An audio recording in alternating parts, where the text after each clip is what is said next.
بسم اللہ الرحمن الرحیم۔ شروع اللہ کے پاک نام سے جو بڑا مہربان اور نہایت رحم والا ہے۔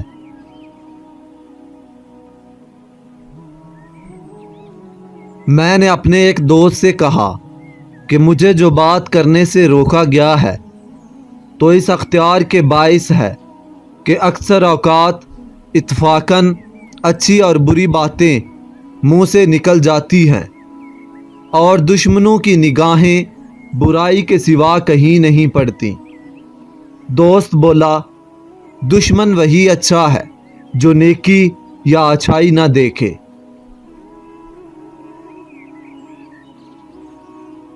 ایک تاجر کو 1000 دینار کا نقصان ہوا۔ اس نے اپنے بیٹے سے کہا کہ دیکھنا، یہ نقصانات کی بات کسی سے بھی نہ کرنا۔ لڑکا بولا، ابا جان، یہ آپ کا حکم ہے، اس لیے میں کسی کو نہیں بتاؤں گا، لیکن میری یہ خواہش ہے کہ آپ اس کا فائدہ بتا دیں کہ اس کو چھپانے میں کیا مصلحت ہے۔ باپ بولا، خاموشی اس لیے ضروری ہے کہ ہمیں 2 مصیبتیں نہ اٹھانا پڑیں، یعنی ایک تو سرمایہ کا نقصان اور دوسرا ہمسایوں کی شماتت یعنی تضحیک۔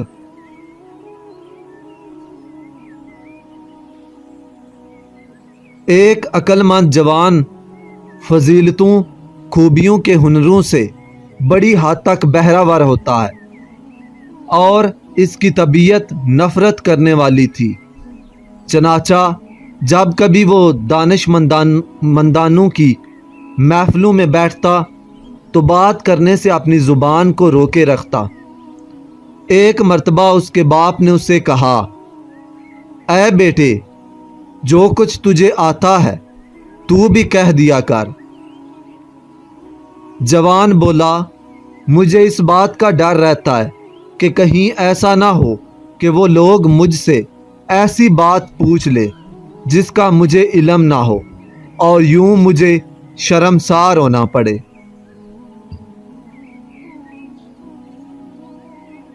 حکیم جالینوس نے ایک بے وقوف کو دیکھا کہ اس نے ایک دانش مند کا گریبان پکڑا ہوا تھا اور اس کی بے حرمتی کر رہا ہے۔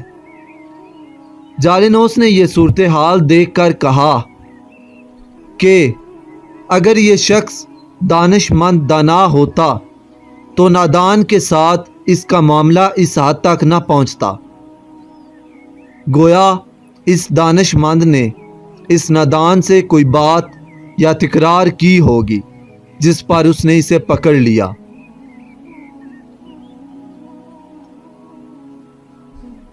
صاحبان وائل کو اس بنا پر فصاحت میں بے نظیر کہا گیا ہے کہ وہ جماعت کے آگے ایک مدت تک باتیں کرتا، لیکن اس دوران میں وہ کوئی لفظ دوبارہ استعمال نہ کرتا، اور اگر اتفاق سے کوئی ویسا موضوع آ جاتا تو وہ اسے دوسرے عبارت یعنی فکروں سے بیان کرتا، اور یہ انداز بادشاہوں کے ندیموں کے تمام آداب میں سے ہے۔ ترجمہ اشعار۔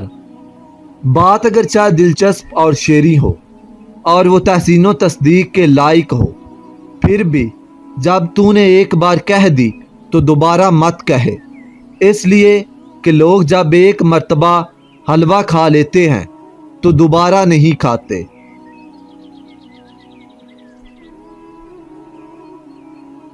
میں نے ایک دانشور کے بارے میں یہ سنا کہ وہ کہا کرتا تھا کہ کوئی شخص بھی اپنی جہالت کا اقرار نہیں کرتا سوائے اس شخص کے کہ جب کوئی دوسرا بات کر رہا ہوتا ہے تو اس کی بات ابھی ختم بھی نہیں ہو پاتی کہ وہ درمیان میں اپنی بات شروع کر دیتا ہے۔ ترجمہ اشعار۔ ایک صاحب تدبیر اور دانش مند و عقل مند اس وقت تک اپنی بات شروع نہیں کرتا جب تک دوسرے کی بات ختم نہ ہو جائے۔